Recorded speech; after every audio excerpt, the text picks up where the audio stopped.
Hello class 9 students कैसे हैं आप सभी। मुझे उम्मीद है कि आप सभी ठीक होंगे और जो है अपने पीरियोडिक टेस्ट 1 अर्थात आवधिक परीक्षा की तैयारी जो है जोर शोरों से कर रहे होंगे। बच्चों, हमारे पास ये एक क्लास 9th की जो नई किताब है गंगा, उस पर आधारित एक सैंपल पेपर है जो कि कक्षा 9वीं का ही है। इसको आज हम सॉल्व करेंगे, देखेंगे कि इस पेपर में किस तरीके के क्वेश्चन आंसर पूछे गए। तो देखते हैं क्या कुछ इस पेपर में दिया गया है। कुल अंक 40 रहेंगे और समय आपको 1.5 घंटे का मिलेगा। कुछ सूचनाएं भी दी गई हैं कि इस प्रश्न पत्र में 4 खंड है, कुल 11 प्रश्न है। सभी प्रश्नों के उत्तर लिखना अनिवार्य है और सभी जो खंड है क ख ग घ, इनमें से आपको उत्तर लिखना जो है देना लिखना ही लिखना जरूरी लिखना है मतलब।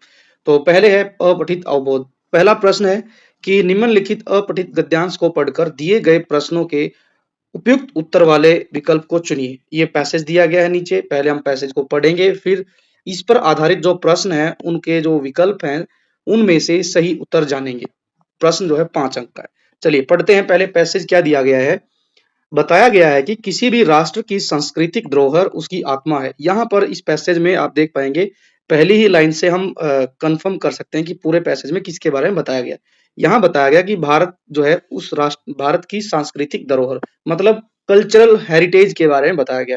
पैसेज में लिखा है कि किसी भी राष्ट्र की जो आत्मा है वो उस देश की कल्चरल हेरिटेज है। यह उक्ति उक्ति मतलब होता है बात, भारत जैसे प्राचीन राष्ट्र के संदर्भ में तो और भी अधिक महत्वपूर्ण हो जाती है। भारत के बारे में क्यों हो जाती है? क्योंकि भारत एक प्राचीन राष्ट्र है, आज का नहीं है।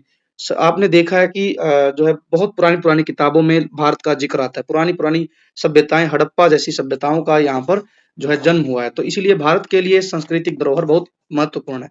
साथ ही कहा गया कि राष्ट्र सांस्कृतिक जो है राष्ट्र के जीवन मूल्यों, आदर्शों और दर्शन आदि को मानसिक धरातल पर अभिव्यक्त करने का एक महत्वपूर्ण साधन है। यहाँ बताया गया है कि जो किसी भी देश की संस्कृति है, कल्चर है, वो क्या करती है, कल्चर जो है बताती है, सांस्कृतिक जो धरोहर है वो बताती है उस देश के बारे में कि उस देश के जीवन मूल्य कैसे हैं, वहाँ किस तरीके के आदर्शों को फॉलो किया जाता है, वहाँ का दर्शन जो शास्त्र है वो कैसा रहा है। जैसे भारत के संदर्भ में कहें, जीवन मूल्यों की बात की जाए तो यहाँ पर कहा जाता है कि जो है पुरातन समय से ही, चाहे वह राम का समय है, कृष्ण का समय है, बुद्ध का समय है, तो यहाँ पर सदैव यही कहा गया है कि जैसे राम जी के बारे में कहा है और अक्सर गांधी जी भी गुनगुना देते हैं कि परहित धर्म जो है वो मतलब ठीक नहीं है कि भाई परहित के मतलब यहाँ गांधी जी ने कहा था कि भाई हमें वेश द्वेष जो है ईर्ष्या नफरत से दूर होकर परहित सरिस सम धर्म नहीं भाई, कुछ एक ऐसी पंक्ति दी गई है बच्चों गांधी जी के द्वारा जो है ये गुनगुनाई जाती है, दूसरों की सेवा करनी है। साथ ही हमारे यहाँ आदर्श बहुत उच्च आदर्श के लोग यहाँ पर रहे हैं। तो भारत जैसे देश के लिए तो जो है सांस्कृतिक धरोहर बहुत इंपॉर्टेंट है। भारत में इसके पीछे हजारों वर्षों का आचरण है और ये जो मूल्य स्थापित हुए हैं भारत जैसे देश में, वो एकदम नहीं हुए हैं। कोई भी संस्कृति जो है, कोई भी कल्चर एकदम डेवलप नहीं होता। उसके पीछे हजारों वर्षों का एक इतिहास होता है। हजारों वर्षों में जो लोगों ने अपने जीवन को जिया है, अपने उन मूल्यों को अपने ऊपर जो है लागू करके दिखाया, उस आचरण को, उनके व्यवहार को, अनुभव, चिंतन, मनन आदि की पूंजी लगी होती है, तब जाकर किसी देश की संस्कृति डेवलप होती है। आगे लिखा है कि इस काल चक्र के सैकड़ों सुखद एवं दुखद घटना क्रमों के दौरान कसौटी पर खरे उतरकर उन्होंने अपनी सत्यता और विश्वसनीयता अनेक बार सिद्ध की है। यहाँ यही बताया गया कि जो जैसे भारत देश के बारे में बात की जाए कि चाहे स्थिति विपरीत रही हो, सुखद स्थिति है या दुखद घटनाक्रम, लेकिन यहाँ के जो लोगों का जो आचरण है, वो जो व्यवहार है, चिंतन है चीजों के बारे में, उन्होंने अपनी सत्यता को सिद्ध किया है और विश्वसनीयता तभी उनकी सिद्ध हुई है क्योंकि लोगों ने ऐसे आचरण को फॉलो किया है।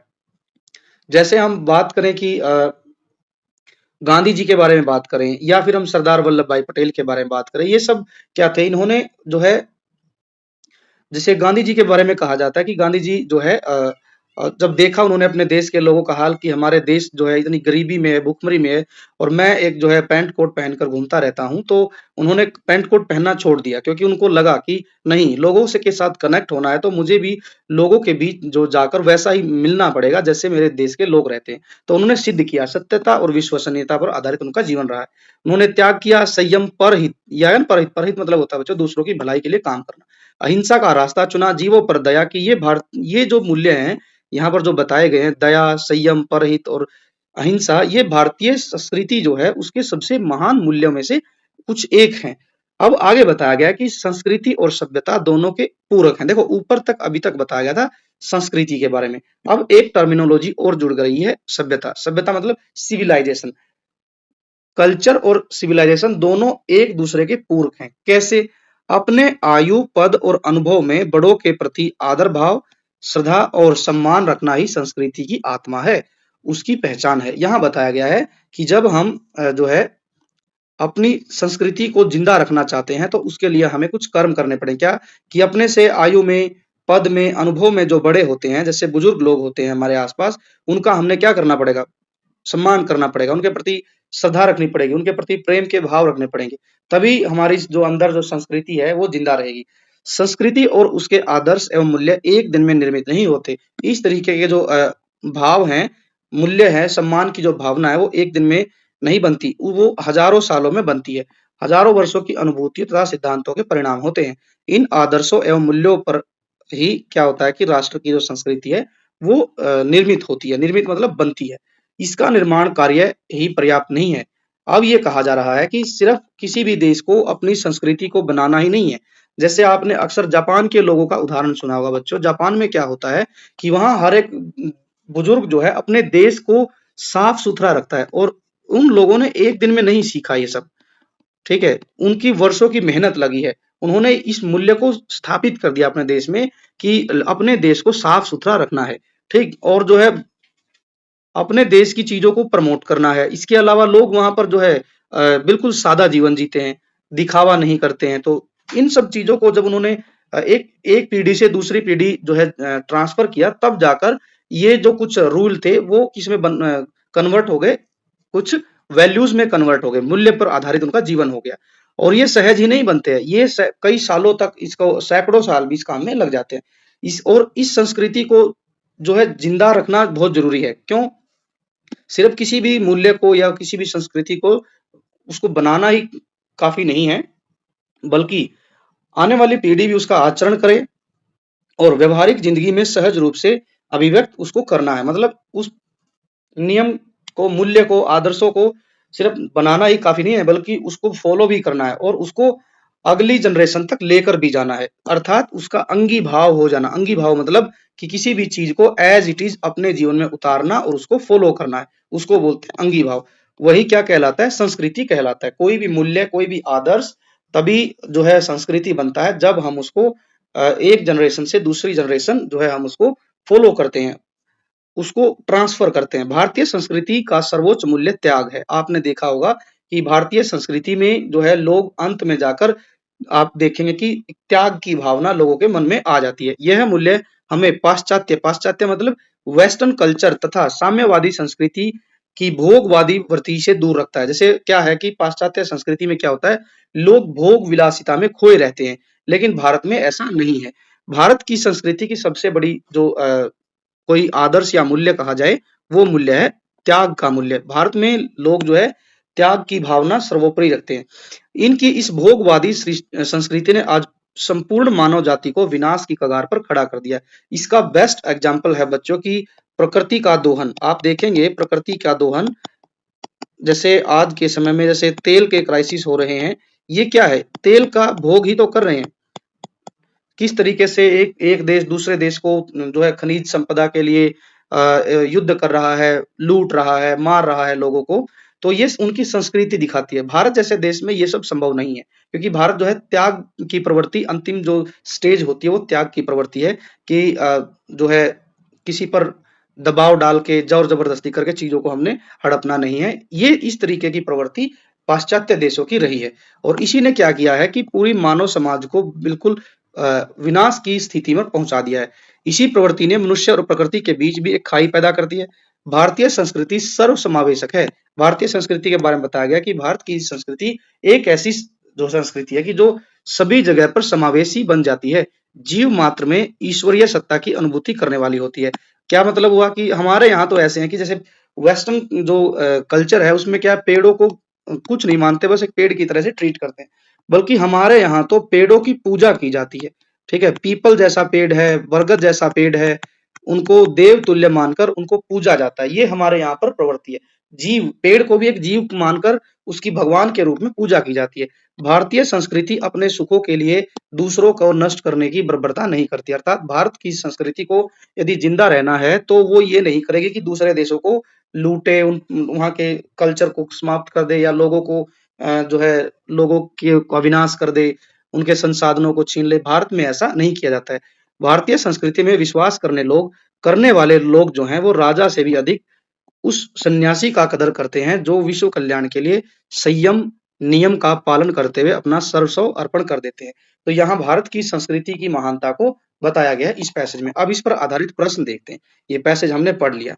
लिखा है कि भारत में आचरण, व्यवहार, अनुभव, चिंतन और मनन आदि की पूंजी लगी है। ऊपर एक लाइन आई थी, ये यहाँ पर दी गई है लाइन, पहली लाइन है, ये रही पहली लाइन। दूसरी लाइन है, ये लिखा है कि भारत जैसे देश में क्या है कि आचरण, व्यवहार, अनुभव, चिंतन की पूंजी लगी है। इसका क्या अर्थ है? इसका यही अर्थ है कि ये जो चिंतन, मनन, अनुभव है, ये भारतीय संस्कृति को दर्शाती है। क्योंकि ये सब जो है आचरण एक दिन में नहीं बन पाया। लोगों का व्यवहार उत्तम दर्जे का जो हुआ है, सैक्रिफाइस की जो भावना आई है, नेशन फर्स्ट या दूसरे लोगों को अपने से आगे रखना, परहित करना और चिंतन करना, मनन करना किसी के बारे में, तो ये सब जो मूल्य भारत में पनपे हैं, वो कोई एक दिन की कहानी नहीं है, बल्कि सैकड़ों वर्षों का तप है वो। यहाँ यही दिखाया गया है कि ये सब जो है पूंजी लगी है, अर्थात ये क्या है, भारत की जो राष्ट्रीय संस्कृति है उसकी चेतना को दर्शाते हैं।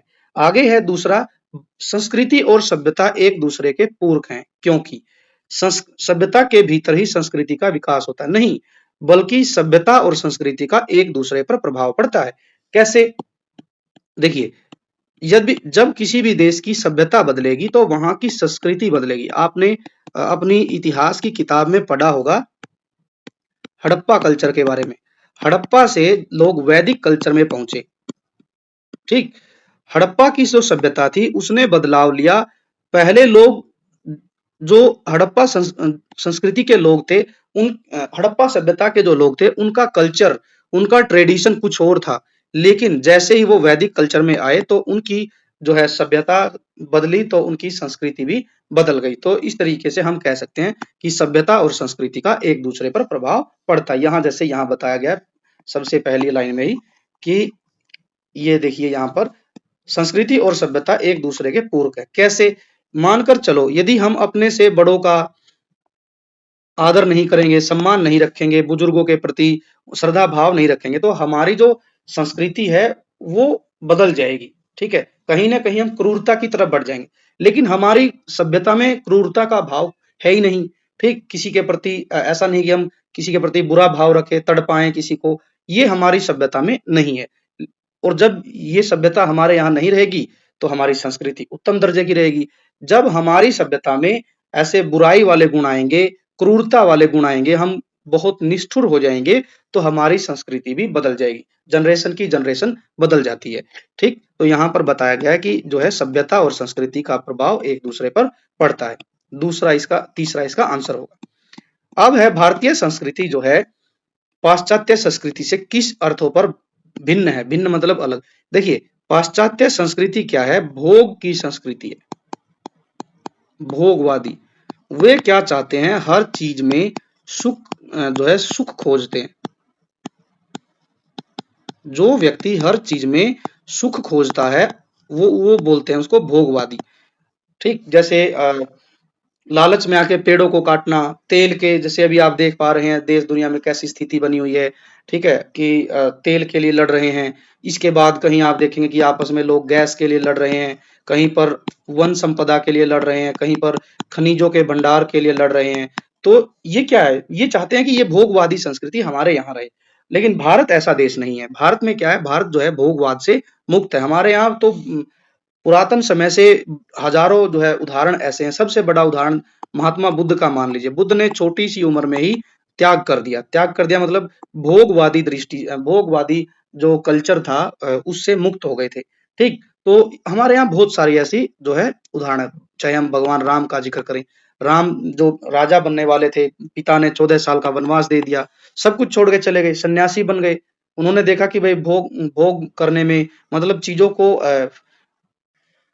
खाने-पीने में उन्होंने पहनने ओढ़ने में, ठीक है, सुंदर दिखने में, इन चीज़ों में उन्होंने अपना समय नहीं गँवाया बल्कि वन में जाकर साधु संत महात्माओं से मिले, ज्ञान प्राप्त किया, लोगों का कल्याण किया।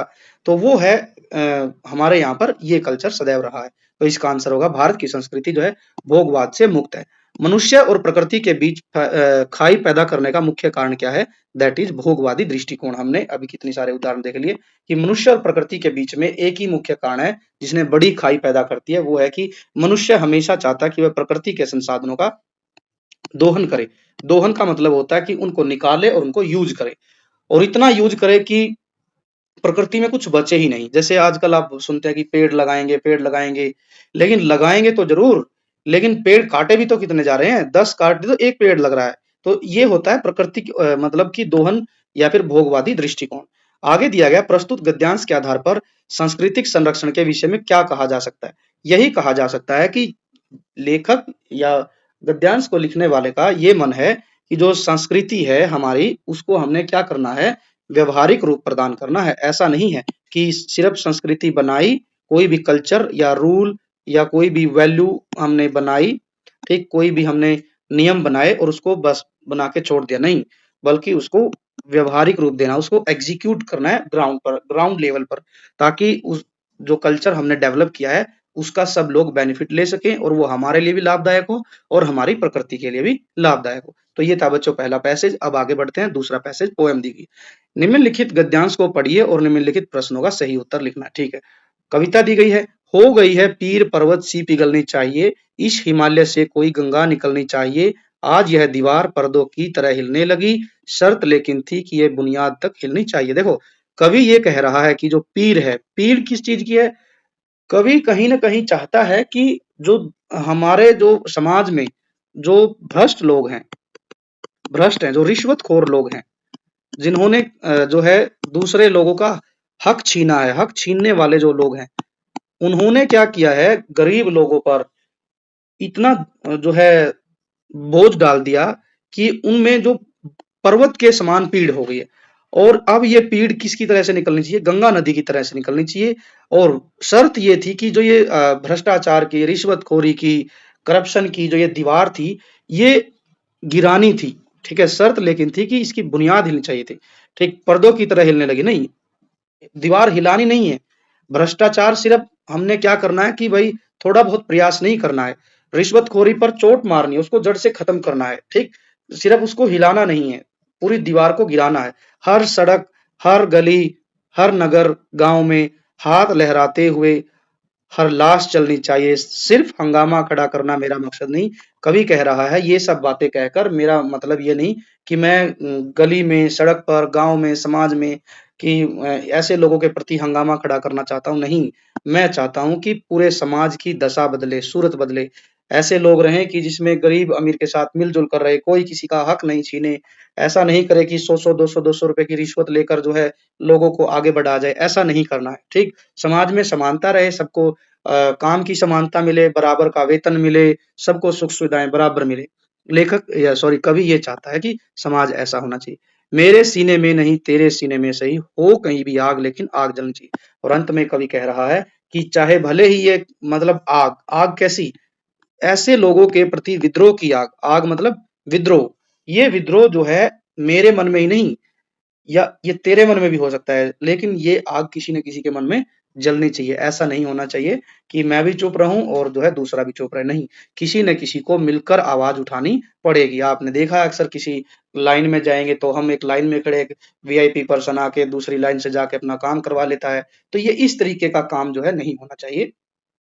देश के संसाधनों पर सभी का हक है, बराबर का हक है, सभी को अवसर बराबर मिलना चाहिए। कवि ये चाहता है, समानता चाहता है समाज में। प्रश्न पहला, कवि ने अपनी पीड़ा को पिघलाना चाहता है। किस पीड़ा को? सुखदायक पीड़ा, हिमालय सी, कष्टदायक पर्वत सी। देखो, यहाँ किस पीड़ा को पिघलाना चाहता है कि जो पर्वत सी पीड़ा है, ठीक है, पर्वत सी पीड़ा को पिघलाना चाहता है कवि, यहाँ पर ये ध्यान रखना है। कवि चाहता है कि जो मेरे अंदर ये जो संसार के दुख और अत्याचारों की पीड़ा है, जो भ्रष्ट लोगों ने, रिश्वतखोर लोगों ने या दूसरों के हक छीनने वाले लोगों ने समाज में लोगों को दुखी किया, उनके ऊपर अत्याचार किए, ठीक है? उनके हाथ से सब कुछ छीन लिया। ऐसे लोग जब समाज में बसते हैं तो जो दबा हुआ तबका है, गरीब तबका है, पीड़ित तबका है समाज में, उसके अंदर जो दर्द है, पीड़ा है, वो पर्वत के समान बहुत ज़्यादा हो गई। तो इसका आंसर होगा ग। कवि कवितांश के माध्यम से दीवारों के स्थान पर किसे हिलाने की बात कहता है? दीवारों को नहीं हिलाना है, बल्कि बुनियाद को गिराना है। ऐसे लोग जो दूसरों को दुखी करते हैं, अत्याचार करते हैं, उनको 2-4 को नहीं पकड़ना है, बल्कि उनको तो जड़ समेत उखाड़ के ले आना है, न बिल्कुल नस्ते-नाबूद कर देना उनको, ठीक है? एक भी नहीं समाज में बचना चाहिए जो दूसरों का हक मारे। तो बुनियाद तक हमने वार करना है। हर लाश से कवि का क्या तात्पर्य? देखिए, लाश हम कहेंगे कि क्या होता है कि कई बार लोग इतने दुखी हो जाते हैं, इतने पीड़ित हो जाते हैं, परेशान हो जाते हैं कि वे जो है सिस्टम के खिलाफ कुछ नहीं बोल पाते, ठीक? वो बेजान बन जाते हैं। जिस तरीके से जो डेड बॉडी होती है, डेड बॉडी में कोई भी प्रतिक्रिया नहीं होती है। दुखी, पीड़ित लोग जो होते हैं, परेशान लोग भी लाश की तरह से हो जाते हैं। बस वो क्या करते हैं, वो समझ लेते हैं कि जो सिस्टम है, वो ऐसा ही है और हम इसके खिलाफ कुछ नहीं कर सकते। लोग बेजान हो जाते हैं। तो हर लाश का मतलब है कि लाश की तरह बेजान व्यक्ति। कवि के अनुसार कविता के अनुसार कवि क्या करना चाहता है? कवि का उद्देश्य है कि कविता के माध्यम से लोगों को भड़काना चाहता है? नहीं, भड़काना नहीं चाहता है। वो चाहता है कि समाज में बदलाव आए। ये नहीं है कि जो अमीर व्यक्ति है, जो संसाधन पर अधिकार रखता है, सिर्फ सारे सुख उसको मिले। नहीं, हर एक प्रकृति के हर एक संसाधन पर गरीब का भी उतना ही हक है जितना अमीर का है। सुख सुविधाएं सभी के लिए समान होनी चाहिए। कवि ये चाहता है, इस तरीके का समाज में बदलाव लाना चाहता है। कवि के अनुसार आग किसका प्रतीक है? आग आपसी झगड़े का, युद्ध का, हंगामे का नहीं, विद्रोह का प्रतीक है। कवि ये चाहता है कि ये इस तरीके का विद्रोह, जब सभी परेशान लोग जो है एक साथ मिलकर आवाज उठाएंगे, तो सिस्टम कहीं न कहीं उनकी आवाज को सुनेगा, पीड़ित लोगों को देखेगा। आज नहीं तो कल, मेरी नहीं आपकी, किसी की तो आवाज सुनी जाएगी। ये आग सिर्फ लगी रहनी चाहिए, बुझनी नहीं चाहिए। ठीक है? तो विद्रोह की आग जो है किसी न किसी के अंदर रहनी चाहिए। तो इसका आंसर होगा सी। आगे बढ़ते हैं। अब क्या दिया गया है? व्याकरण से संबंधित प्रश्न है। पहला प्रश्न है, मुहावरे का अर्थ लिखना है और वाक्य में प्रयोग करना है। जैसे यहाँ लिखा है दांतों पसीना आना। दांतों पसीना आना का मतलब क्या होता है कि हम कहेंगे कि किसी चीज को जब हम बहुत ही हमारे सामने ऐसी स्थिति आ जाए कि जो हमारे से विकराल है, बड़ी है, तो हम उसको देखकर घबरा जाते हैं और हम जो है या फिर हम उसके लिए अधिक परिश्रम करते हैं। ठीक? तो इसको हम लिखेंगे कि दांतों पसीने आना, अधिक कठिन परिश्रम करना, या अधिक को हटा दो, कठिन परिश्रम करना। ठीक? तो इस तरीके से कह देंगे। या फिर एक ये लिख सकते हैं कि दांतों पसीने आना मतलब भाई हम कह सकते हैं कि विकट स्थिति को देखकर घबरा जाना, घबरा जाना। तो ये हो जाएगा। ठीक? विकट स्थिति को देखकर, विकट का मतलब होता है कि मुश्किल, मुश्किल स्थिति को देखकर घबरा जाना। जैसे क्या हुआ था कि जो पाठ है दो बैलों की कथा में, जब हीरा और मोती मटर के खेत में मटर खा रहे थे, तो मटर खाने के बाद में आपने देखा था कि एक बहुत बड़ा सांड उनके सामने आ गया था और जो है जब सांड आया तो हीरा और मोती से उसकी टक्कर हो गई। एक ने पीछे से दौड़ाया, एक ने आगे से वार किया, तो दोनों से लड़ते लड़ते सांड के जो है दांतों पसीने आ गया था। ये बात जो है पाठ में लिखी गई।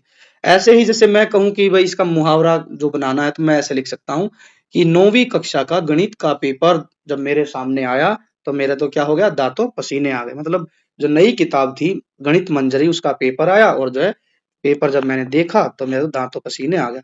ऐसे ही हम इसको भी यूज कर सकते हैं, दिल कांप उठना। दिल कांप उठना भी यही होता है कि भयभीत होना, डर जाना। ठीक?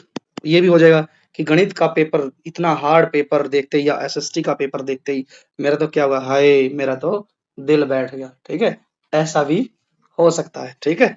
दिल बैठ जाए। एक आधा होता है बच्चों हमारे जैसा कमजोर दिल वाला, वो क्या करता है, भयंकर बारिश आई और बिजली की गड़गड़ाहट आई, रात का समय हो, घर की बत्ती गुल हो जाए और ऊपर से बाहर गड़गड़ गड़गड़ बादल गरज रहे हों और अचानक से दरवाजे की आवाज आए, कर कर, तो उस समय में भी हमारा दिल बैठ जाता है। ठीक है, तो दिल कांप उठता है। तो ये दोनों मुहावरे, इनका अर्थ, वाक्य का मतलब मुहावरे का अर्थ लगभग सेम ही है। अब आगे बढ़ते हैं।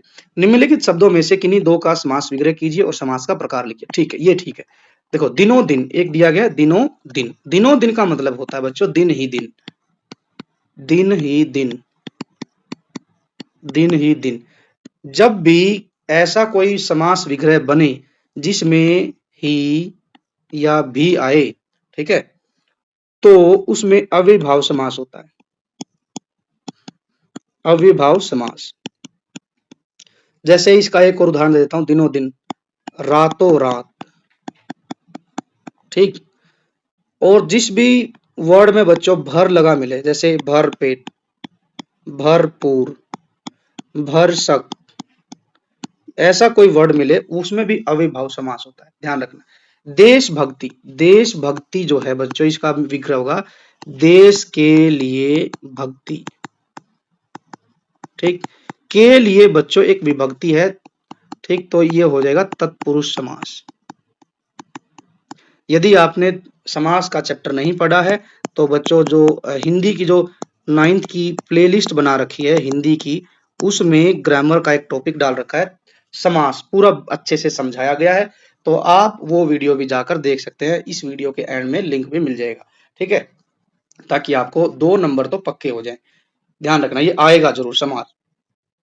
चारपाई, चारपाई जो होता है बच्चों, चारपाई बोलते हैं हमारे यहाँ पर, क्योंकि चारपाई इसलिए बोला कि उसमें 4 पैर होते हैं, है ना, 4 पैरों का समूह जिसमें होता है उसको चारपाई बोलते हैं। ठीक, चारपाई में हो जाएगा द्विगु। द्विगु क्यों हो गया? क्योंकि इसका क्या है, पहला जो पद है, पूर्व पद, वो क्या है, संख्यावाची है। संख्या मतलब कोई नंबर है। 4 क्या होता है, नंबर ही तो होता है, तो इसलिए 4 जब नंबर आएगा तो यहाँ पर द्विगु समास। अपना पराया, जिस भी दो शब्दों के बीच में इस तरीके का योजक चिन्ह लगा मिले, वहां पर हमेशा हमेशा हमेशा द्वंद्व समास होता है। जैसे अच्छा बुरा, अपना पराया, लाभ हानि, अमीर गरीब, दुख सुख, ऊपर नीचे, आगे पीछे, इनमें जब योजक चिन्ह लगा होता है तो वहां पर द्वंद्व समास बनता है। अब है आगे सम और अन। सम और अन उपसर्ग से एक एक शब्द बनाकर लिखिए। ठीक है, सम, समकल्प, जैसे हम लिखते हैं ना समकल्प, ये हो गया संकल्प हो गया। इसके अलावा संतोष, ठीक है, अन, अन जमा आदर, अनादर, एक हो गया। ऐसे ही अन से हम कह देंगे अनजान, ये हो गया है, तो ऐसे लिख देंगे आई। आई से हम लिखेंगे पढ़ाई, लिखाई, थोड़ी बहुत होती है हमारी कुटाई, पिटाई, धुनाई, ये सारे शब्दों में आई पड़ते हैं। इक है, इक में आ जाएगा बच्चों, इक में क्या आएगा, इक में आ जाएगा हमारा सामाजिक, सामाजिक, ऐतिहासिक, ठीक, वार्षिक, वर्ष जमा इक, वार्षिक। अब आगे दिया गया है कि अलंकार का नाम लिखिए। ठीक है जी, अलंकार का नाम भी लिखेंगे। कनक कनकते सोगुनी, मादकता अधिकाय। यहाँ कहा गया कि जो कनक है, एक कनक का मतलब है धतूरा और एक होता है गेहूं। ये कहा है कि धतूरा, धतूरा बच्चों आम भाषा में कहें कि हमारे गांव देहात में गो एक ऐसा पेड़ पाता है जिस पर गोल गोल फल लगते हैं लेकिन कांटे होते हैं। ठीक, वो नशीली चीज है। ठीक है, उसमें जो होता है नशा होता है। तो और किससे ज्यादा होता है नशा? कनक का मतलब होता है यहाँ पर गेहूं, गेहूं से ज्यादा नशा होता है। ठीक, तो यहाँ यही बताया गया कि जो धतूरा होता है उसमें गेहूं से ज्यादा नशा होता है, जिसको खाकर लोग जो है लोग बौरा जाते हैं, पागल तक भी हो जाते हैं, ऐसी स्थिति होती है कनक की। जब एक ही जैसे शब्द हो, कनक एक जैसा दिखने में एक जैसा शब्द है, 2 बार आया है, एक से अधिक बार आए और दोनों बार अर्थ अलग अलग हो, तो वहां पर बच्चों यमक अलंकार होता है। यमक अलंकार, जैसे कल मैं एक जो है गाना सुन रहा था, उसमें गाने में आया कि भाई सजना है मुझे सजना के लिए। ठीक है, तो मैं लिख देता हूं, सजना है मुझे सजना के लिए, अब देखो सजना सजना दोनों एक जैसा है। एक सजना बालम, बालम मतलब पति परमेश्वर, पत्नी कह रही है कि मुझे जो सजना है, सजना मतलब संवरना है, वो अपने पति के लिए संवरना है। ठीक है, तो इसमें दोनों में सजना सजना सेम ही है लेकिन अर्थ अलग अलग है, तो ऐसी स्थिति में यमक अलंकार होगा। ठीक है, आप बच्चों कमेंट में बताएंगे। एक और ऐसा ही गाना है कि मरहम की कसम मरहम ना मिली, मरहम गए। ठीक है, तीनों में आप मरहम मरहम मरहम, आप इसका बताएंगे कि इसमें कौन सा उदाहरण होगा। आगे बढ़ते हैं, चलिए आगे क्या लिखा है, खंड ग आ गया। खंड ग में क्या है कि प्रश्न है, प्रश्न 8 कहता है निम्नलिखित में से 5 प्रश्नों का उत्तर लिखना है। यहाँ पर प्रश्न दिए गए 6, कोई 5 का उत्तर लिखेंगे। पहला है निबंध लेखन के विषय में एजी गार्डनर और लेखक जो थे पदुम पुन्नालाल बख्शी के विचारों में क्या अंतर है। दूसरा प्रश्न, जो तुम तोरऊ राम मैं नहीं तोरऊ पंक्ति में रैदास ने अपने अटूट आराध्य में भगवान में अटूट निष्ठा दिखाई है, इससे आप क्या समझते हैं, विस्तार पूर्वक लिखिए। ठीक है, आगे लिखा है बहुत दिनों तक साथ रहते रहते दोनों में भाईचारा हो गया, हीरा और मोती अभिन्न मित्र थे। कोई घटनाएं बतानी है पाठ में से जिनसे ये पता चले कि दोनों में भाईचारा पनप गया। ये बच्चों प्रश्न है, प्रश्न आप पढ़ लेना। हम सीधा इनके क्वेश्चनों के आंसरों को देखते हैं, इनका सही आंसर क्या हो सकता है। ये है खंड ग और इसी के साथ साथ बच्चों अंतिम है ये खंड घ, सृजनात्मक लेखन। इसमें कुछ प्रश्न दिए गए हैं, ये भी आप एक बार जल्दी से पढ़ लो, फिर हम इन सभी के उत्तरों पर चर्चा करेंगे। एक में दिया गया कि आपके विद्यालय में हिंदी की विषय की जो किताबें हैं उनकी कमी है, अपने प्राचार्य जी से कहिए कि हिंदी विषय की किताबें मंगाई जाएं, ये हो गया। या फिर आप क्या कीजिए कि आपके भाई हैं, आपका मित्र है, उसके बड़े भाई की शादी है, इसके अवसर पर आप बधाई पत्र लिखिए, दोनों में से एक लिखना है। एक यहाँ दिया गया कांजी होश में दोनों हीरा और मोती के अलावा कई सारे जानवर बंद थे, इस दौरान उन्हें कुछ खाया भी नहीं था, बहुत थके हुए भी थे। दोनों इस दौरान क्या करते हैं, एक दूसरे से बातचीत करते हैं, तो आप अपनी कल्पना के अनुसार लिखिए कि उन्होंने आपस में क्या बात की होगी। ठीक, ये लिखना है। और अंतिम है विज्ञान वरदान या अभिशाप, इसके विषय में बताना है विज्ञान वरदान किस तरीके से है और अभिशाप किस तरीके से है और निष्कर्ष लिखना है। अगला जो विषय दिया गया वह तकनीकी युग में नैतिक मूल्यों में आती गिरावट।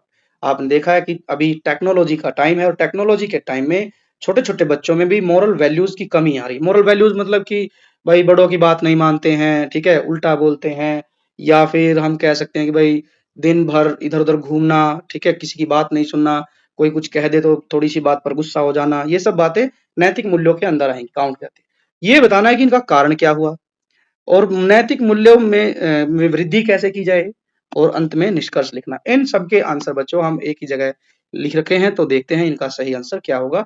चलिए क्वेश्चनों के आंसर देखते हैं। पहले प्रश्न का उत्तर है बच्चों कि जो एजी गार्डनर के विचार थे निबंध लेखन के बारे में, क्या लिखूं, जो पाठ है हमारा उसमें एजी गार्डनर कहता है कि मेरे विचार से लिखने की एक ऐसी मानसिक स्थिति होती है, उस समय मन में कुछ भी उमंग उठती है और हृदय में कुछ ऐसी स्फूर्ति सी आती है, मस्तिष्क में कुछ ऐसा आवेग उत्पन्न होता है कि लेख लिखना ही पड़ता है। मैं लिखते समय विषय की चिंता नहीं करता। देखो बहुत बड़ी बात है, लेखक और एजी गार्डनर बच्चों एक जो है एजुकेशनिस्ट था, वेस्टर्न कंट्रीज का, वेस्टर्न कंट्री का। तो उनका ये मानना था कि मैं कभी भी टॉपिक की चिंता नहीं करता कि किस टॉपिक पे लिखना है, बस एक अजीब सी उमंग मेरे मन में उठती है और मेरे मन में जब उमंग उठती है तो फुर्ती सी आ जाती है और अपने आप से विचार दौड़ने लगते हैं और मैं उसको लिख देता हूँ। विषय में कुछ नहीं सोचता कि भाई किस विषय पे मैंने लिखना है। ठीक, तो ये उनका मानना। लेकिन लेखक क्या कहता है, लेखक पुन्नालाल बख्शी जी कहते हैं मुझे तो किसी भी विषय के बारे में लिखने से पहले बहुत चिंता करनी पड़ती है।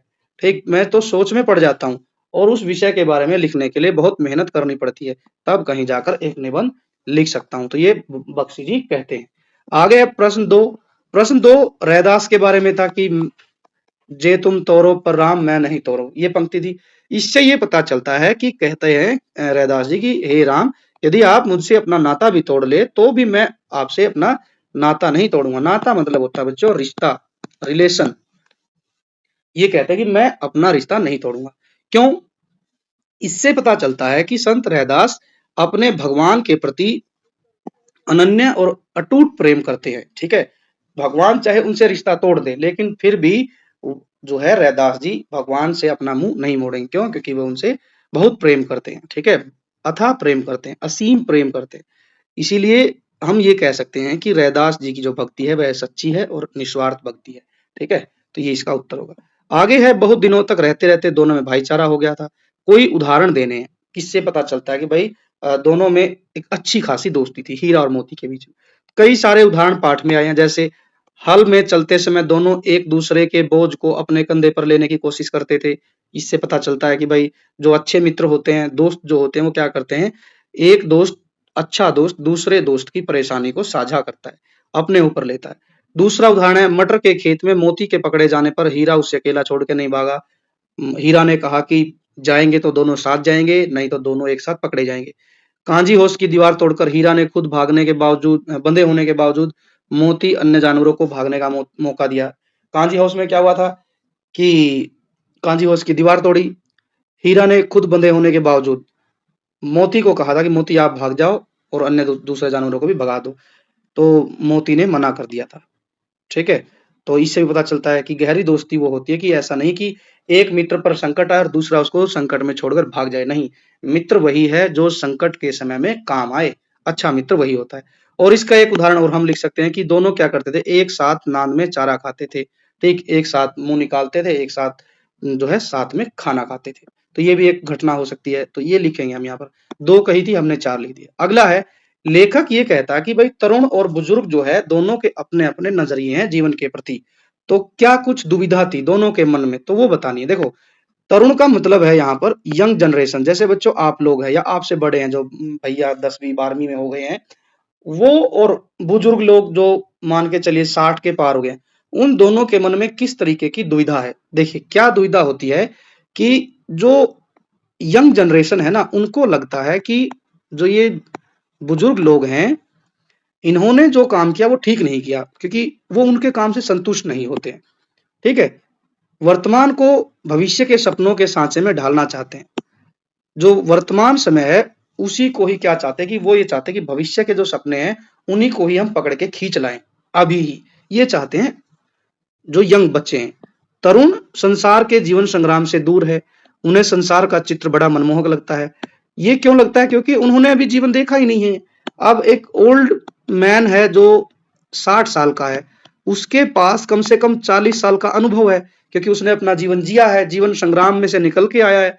उसको पता है संसार की सच्चाई, संसार की एक-एक रग से वाकिफ है, किस तरीके से अच्छा बुरा जीवन जिया गया उसको पता है।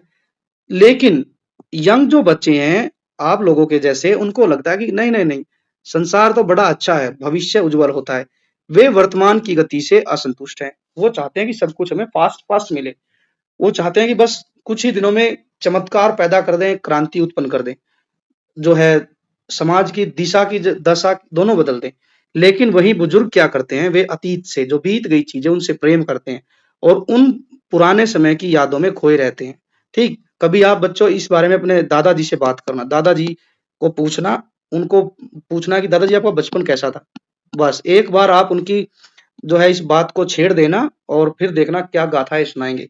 बचपन का कैसे जिया, खेले-कूदे, पढ़े-लिखे, सब बताएँगे आपको। तो वो कहेंगे कि बस वो दिन थे जो अच्छे थे, और फिर आप कंपैरिज़न करना आप कहोगे, नहीं, नहीं दादाजी वो क्या दिन थे? अभी का दो दिन जो है ये अच्छा है और इससे आने वाले दिन और भी अच्छे होंगे। दादाजी कहेंगे, अरे जा यार ऐसा नहीं होता है, तो उठ यहाँ से। ठीक है? क्योंकि उसको पता है कि उसको अपने पुराने दिन अच्छे लगते थे और आपको अभी वाले अच्छे लगते हैं। ये असंतुष्टि दोनों के मन में रहती है। उन्हें वर्तमान में अपने समय जैसी मर्यादा और जो है सुख में ही वर्तमान में ही अपने समय जैसी मर्यादा और सुख नज़र नहीं आता, इसलिए वे असंतुष्ट रहते हैं।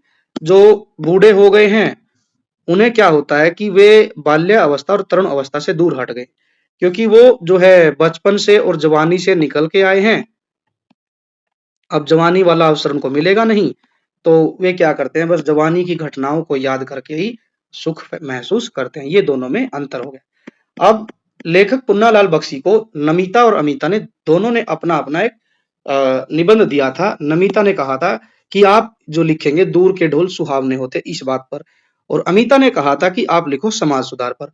अब इसके बारे में लिखते समय क्या परेशानी आई, तो ये परेशानी रही कि लेखक को लगा कि ये दोनों जो निबंध हैं, इनके बारे में मैं 400 से 500 शब्दों में कैसे लिखूं। ठीक है?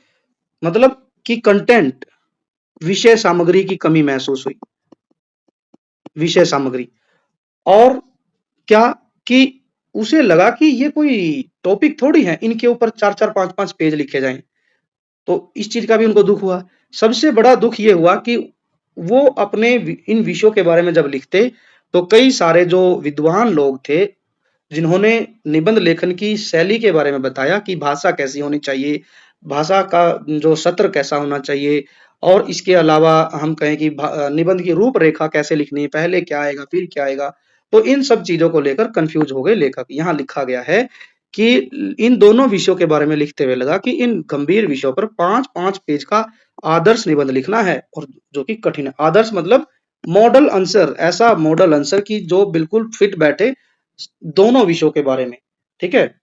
लेखक के पास विषय सामग्री की कमी भी महसूस हुई। पाठ में बताया गया कि उनके पास ना ही कोई शब्दकोश था, जिससे वो कोई वर्ड अच्छे-अच्छे वर्ड खोज सके, ना ही कोई विश्वकोश था, ठीक? इसके अलावा ना ही उनके पास कोई इन विषयों से संबंधित किताब थी, कंटेंट भी नहीं था कि भई किसी से रेफरेंस ले सके, ना कोई मैगज़ीन थी, तो इन चीज़ों की भी कमी हुई।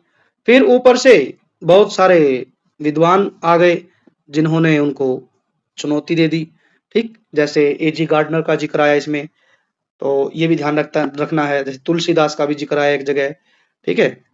और उनके पास न विश्वकोश था, न ही कोई संदर्भ ग्रंथ। तीसरी जो सबसे बड़ी विशेषता रही, वो थी कि भाषा ने उनको उलझन में डाल दिया।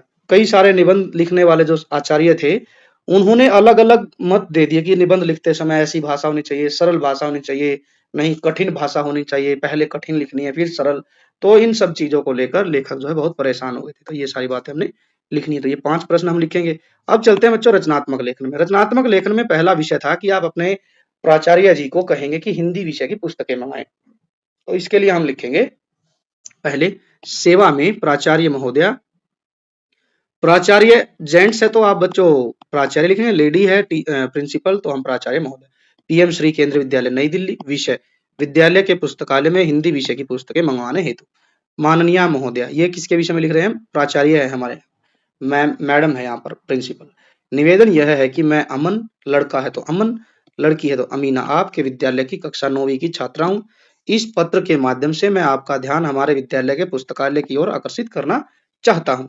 हमारे विद्यालय में अन्य विषय की तो पर्याप्त पुस्तकें हैं, परंतु हिंदी विषय की ज्ञानवर्धक और साहित्य सामग्री जैसे हिंदी की कहानियाँ, उपन्यास, जीवनी और जो है व्याकरण की सहज पुस्तकें बहुत कम है।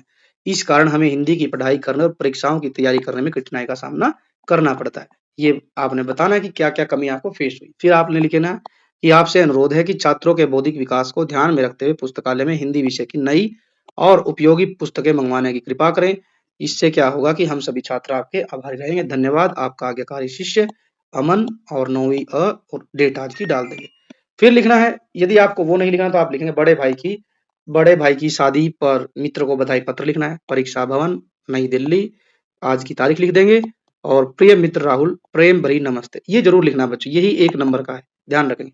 कोई भी पत्र जब 5 नंबर का आता है तो ये सारा इस तरीके से फॉर्मेट में 1 नंबर का है। लगभग 3 नंबर का आपका ये होता है और 1 नंबर का ये होता है। लगभग 5 नंबर इस तरह से होते हैं। फिर हम लिखेंगे तुम्हारे बड़े भाई के शुभ विवाह का निमंत्रण पत्र मिला। मुझे यह जानकर बहुत प्रसन्नता हुई। तुम्हें और तुम्हारे पूरे परिवार को भाई साहब की शादी पर बहुत-बहुत बधाई और हार्दिक शुभकामनाएँ। उसके बाद विस्मय बोधक चिन्ह। यह हम सभी के लिए बहुत ही खुशी का अवसर है। मेरी ईश्वर से प्रार्थना है कि नव दंपत्ति मतलब जो भाई और भाभी हैं, उनको वैवाहिक जीवन की सुख, समृद्धि और प्रेम से भरा रहे, ऐसी कामना करता हूँ ईश्वर से। मैं इस उत्सव में शामिल होने के लिए निश्चित रूप पर समय से पहुंचूंगा। चाचा चाची को प्रणाम, तुम्हारा मित्र अमन। तो इस तरीके से आप लिख सकते हैं। अब बढ़ते हैं आगे संवाद की तरफ। संवाद में स्थान कांजी हाउस, और भूखे प्यासे हैं और थके हुए हैं दोनों मित्र। हीरा ने कहा लंबी सांस लेते हुए, क्यों मोती, क्या हाल है? यहाँ तो दीवारें भी अजनबी हैं और चारे का एक तिनका तक नहीं है, और जो तिनका है वो बिल्कुल सूखा पड़ा है। मोती निराश होकर कहता, क्या बताऊं भाई, शरीर में जैसे जान ही नहीं बची है। झूरी के घर सूखी घास में भी जो अपनापन था वह इस कैद में कहाँ। क्योंकि देखिए, होरी था, होरी तो उनकी अच्छी सेवा करता था क्योंकि वो तो मालिक था। उनको खली चूरी हरी घास डालता था, समय पर पानी पिलाता था, सेवा करता था। लेकिन जो झूरी था वो होरी का साला था। उसने क्या किया था, सूखी घास खिलाई थी। लेकिन कौन, कांजी होश में तो उससे ही बुरा हाल है, यहाँ तो घास ही नहीं है। अब हीरा कहता है, धीरज रखो दोस्त, मुसीबतें तो आती जाती रहती है, हमें हिम्मत नहीं हारनी चाहिए। मोती बड़ा गुस्सैल था, थोड़ा है गुस्सैल, क्योंकि मोती को लगता है कि विरोध करना बहुत ज़रूरी है, विरोध करना ज़रूरी है। नहीं तो क्या होगा कि जब हम विरोध ही नहीं करेंगे तो लोगों का हौसला बढ़ जाएगा, और जब लोगों का हौसला बढ़ेगा तो वो और ज़्यादा हमें दबाएँगे, और ज़्यादा हमारे ऊपर प्रेशर डालेंगे, बुरा काम करेंगे हमारे साथ। तो इसलिए मोती मोती जो है यहाँ पर कहीं न कहीं पाठ को इस तरीके से दिखाया गया है कि जिस तरीके से अंग्रेजी सरकार ने हमारे ऊपर दमन की पॉलिसी अपनाई थी, तो वहाँ पर बहुत सारे क्रांतिकारी लोगों ने विरोध किया था, ठीक? तो यही क्रांतिकारी विरोध हीरा करता है, सॉरी मोती करता है। मोती छटपटाहट से कहता है कि कब तक करें, धीरज धरें भाई, यहाँ इतने जानवर बंद है, सब मुर्दों की तरह पड़े हैं, अगर हम कुछ नहीं करेंगे तो ये बेचारे भूख से मर जाएंगे। हीरा कहते हैं तुम ठीक कह रहे हो, थक भले ही गए हो, पर जैसे ही मौका मिलेगा हम इस बाड़े की कच्ची दीवार को गिराने की कोशिश करेंगे और हम सब आजाद हो जाएंगे। मोती जोश में आते हुए कहता है, हाँ भाई तुम सिंह मारना, मैं भी पूरा जोर लगाऊंगा, आजादी के लिए आखिरी दम तक लड़ेंगे। तो ये इस तरीके से आप बच्चों, ये जस्ट मॉडल है। यदि आपके दिमाग में इससे भी सुंदर और इससे भी कुछ अच्छे शब्द आ रहे हैं, कुछ और अच्छा लिख सकते हैं, तो आप वो भी ऐड कर सकते हैं, लेकिन इस तरीके से आप थोड़ा सा इससे हिंट ले सकते हैं। अब चलते हैं निबंध लेखन। देखो बच्चों, हमने देखा कि विज्ञान वरदान जो विषय है ये बहुत आसान है, इसके बारे में जितना भी आपसे कहें आप लिख पाएंगे, क्योंकि आज वर्तमान समय में सब कुछ विज्ञान की देन है। आप वीडियो देख रहे हैं, ये भी विज्ञान की देन है। फोन पर उंगली चला रहे हैं, ये भी विज्ञान की देन है। एक वीडियो से दूसरी वीडियो देखी, वो भी विज्ञान की देन है। फोन को चार्ज किया, ये भी विज्ञान की देन है। आपके घर तक इंटरनेट कनेक्शन पहुंच रहा है, ये भी विज्ञान की देन है। आपके घर में पंखा चल रहा है, एसी चल रहा है, घर में एलईडी टीवी चल रहा है, गैस जल रही है, ये सब विज्ञान की देन है, ठीक? तो इसलिए विज्ञान वरदान है, और जब विज्ञान वरदान होता है तो जीवन सुखमयी होता है, जीवन आसान होता है और समय बचता है। लेकिन कई बार यही जीव विज्ञान अभिशाप बन जाता है। अभिशाप कैसे बन जाता है? जब हम विज्ञान पर अपना जीवन पूर्ण रूप से आधारित कर लें, तब यही विज्ञान अभिशाप बन जाता है। कैसे? इसका उदाहरण दीजिए सर। विज्ञान वरदान तब तक है जब तक हम इसका सीमित और अनुशासित प्रयोग करेंगे। यदि हम इसको अनलिमिटेड यूज करेंगे, अननेसेसरी चीजों को चेक करेंगे खोल खोल के, तो अभिशाप बन जाएगा। हम देखते हैं कि अभी रिसेंट में एक दिल्ली में घटना हुई, ठीक है, होटल जल गया, कुछ न कुछ फॉल्ट हुआ होगा, वो वहां पर लगभग कितनी बड़ी ट्रेजेडी होगी, वो अभिशाप ही हो गया एक तरीके से हमारे लिए, ठीक है। इतनी बड़ी बड़ी हम कहें कि भाई घटनाएं हो जाती हैं, हिमालय पर्वत पे ग्लेशियर फट जाते हैं, बाढ़ आ जाती है, नदियां फैल जाती हैं, ये क्या है? अभिशाप ही तो है हमारे लिए। तो आप ढेर सारी घटनाएं इस विषय में लिख सकते हैं। निष्कर्ष में लिख सकते हैं कि भाई विज्ञान वरदान तभी तक है जब तक हम इसका सीमित, अनुशासित और सही प्रयोग करते हैं। इसलिए हमें विज्ञान के पर आधारित चीजों पर अपना जीवन ज्यादा जो है डिपेंड नहीं करना चाहिए, उसको अनुशासित वे में यूज करना चाहिए, अन्यथा जो है ये हमारे लिए अभिशाप है। और वो दिन भी दूर नहीं है जब विज्ञान सिर्फ प्रगति का नहीं, विनाश का कारण भी हो सकता है। इस तरीके से हम लिखें। अब दूसरा विषय थोड़ा सा बच्चों इंपॉर्टेंट है, ये एक बार पेपर में पूछा भी गया है, मूल्य आधारित है। आप देखेंगे कि इस टेक्नोलॉजी के समय में आज के युवा बच्चों में, युवा साथियों में जो है मोरल वैल्यूज की कमी आ रही है। मोरल वैल्यूज की कमी किस तरीके से? छोटी छोटी बात को लेकर गुस्सा होना, ठीक है, उनके अंदर क्रोध का भाव पैदा होना, या फिर बदतमीजी पे उतर आते हैं, ठीक है, इस तरीके के काम करना, या फिर दया नहीं होना, जीवों के प्रति दया नहीं होना, किसी की बात को लेकर संवेदनहीन हो जाना, ठीक है, ये सब बातें। अब हम पढ़ते हैं इसको। आज का युग पूरी तरह से विज्ञान पर या तकनीक पर आधारित है, टेक्नोलॉजी के पर आधारित है। आपने देखा कि पूरा युग जो है आज का युग इंटरनेट, एआई या फिर जो है सोशल मीडिया प्लेटफॉर्म, इन पर वर्चुअल वर्ल्ड पर आधारित है, देखा आपने। इस तकनीक ने हमारे जीवन को बेहद आसान और बहुत फास्ट बना दिया, परंतु इस तकनीकी विकास के कारण मनुष्य के भीतर से दया, करुणा, आदर, ईमानदारी जैसे नैतिक मूल्य धीरे धीरे गायब हो गए हैं। क्यों कह रहा हूं दया और करुणा नहीं है?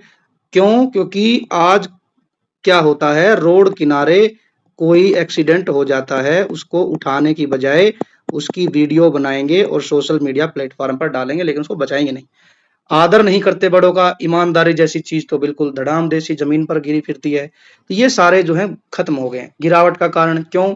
तकनीक के कारण आज लोग स्मार्टफोन, इंटरनेट, कृत्रिम बुद्धिमत्ता मतलब एआई या आभासी दुनिया में इतने खो गए हैं कि वे वास्तविक परिवार और समाज से कट चुके हैं। रील और सोशल मीडिया लाइक्स के चक्कर में संवेदनहीन होते जा रहे हैं। सड़क पर किसी दुर्घटनाग्रस्त व्यक्ति की मदद करने की बजाय लोग उसका वीडियो बनाने लगते हैं, बल्कि उस पर हंसने भी लगते हैं।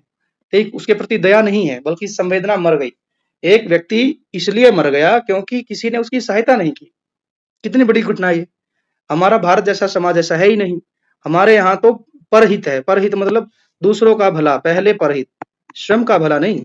हमारे यहाँ तो बताया गया कि जैसे हमारे यहाँ एक गीत भी लिखा गया कि अ, हमने दूसरों के बारे में पहले सोचना है। दूसरों का कोई ऐसी घटना होती है तो हमने साथ ही हाथ बढ़ाना। एक अकेला थक जाएगा, मिलकर साथ या मिलकर हाथ बढ़ाना या मिलकर साथ चलाना। तो इस तरीके का कई गीत है। उसमें यही तो बताया गया कि हमारे अंदर दूसरों के प्रति संवेदना होनी चाहिए। अब गिरावट को रोकने के लिए कुछ कारण हम क्या कर सकते हैं कि हमें इस तकनीक का बैलेंस्ड प्रयोग करना चाहिए। परिवारों में बच्चों को गैजेट्स देने के बजाय हमें क्या करना है, उनके साथ समय बिताना है। ये नहीं है कि आपने उसको स्मार्टफोन दे दिया, लगे रहो भाई, देखो इसमें कुछ भी, और आप भी बिजी हैं, बच्चा भी स्मार्टफोन चला रहा है, मौज ले रहे हैं। बल्कि उनको आप नैतिक मूल्य की कहानियां, संस्कार वाले ऐसे कुछ चीजें दिखाएं। विद्यालयों में भी तकनीकी शिक्षा ही नहीं बल्कि वैल्यू बेस्ड एजुकेशन होनी चाहिए। स्मार्ट बोर्ड पर पढ़ना बहुत अच्छी बात है, ठीक है, तकनीक आ गई है, ठीक, और भी चीजें होना बहुत अच्छी बात है, लेकिन उनके साथ साथ हमारे सिलेबस में वैल्यू बेस्ड एजुकेशन भी होनी चाहिए। निष्कर्ष में हम लिखेंगे, तकनीक हमारी प्रगति के लिए एक बेहतरीन साधन है, लेकिन इसे खुद पर हावी नहीं होने देना है। इसलिए हमें यह समझना होगा कि यदि तकनीक के साथ हमारा नैतिक मूल्य और संस्कार जीवित नहीं रहे तो मानव समाज अंदर से खोखला हो जाएगा। यदि हमारे समाज में तकनीक तकनीक रह गई, टेक्निक रह गई और लोग एक दूसरे के प्रति सिंपैथी नहीं रख रहे हैं, उनका इमोशनल कनेक्शन बिल्कुल खत्म हो गया है, ऑनेस्टी नहीं है, और यदि हम बात करें एक दूसरे के प्रति रिस्पेक्ट नहीं है, तो ऐसा समाज समाज नहीं होगा, वो अंदर से खोखला समाज बन जाएगा। तो ये था बच्चों 9th क्लास का PT1। आई होप कि आपको पूरा पेपर समझ आ गया होगा। यदि वीडियो अच्छी लगी है तो वीडियो को आप जो है ज्यादा से ज्यादा अपने दोस्तों के साथ शेयर कीजिए, और नेक्स्ट वीडियो मैथ्स के पेपर की रहेगी, इसलिए आप जो है चैनल को सब्सक्राइब कर लीजिए, बेल आइकन को प्रेस कर लीजिए और जो है दोस्तों के साथ शेयर कर दीजिए। मिलेंगे नेक्स्ट वीडियो में नए पेपर के साथ। Thanks for watching, take care and bye bye.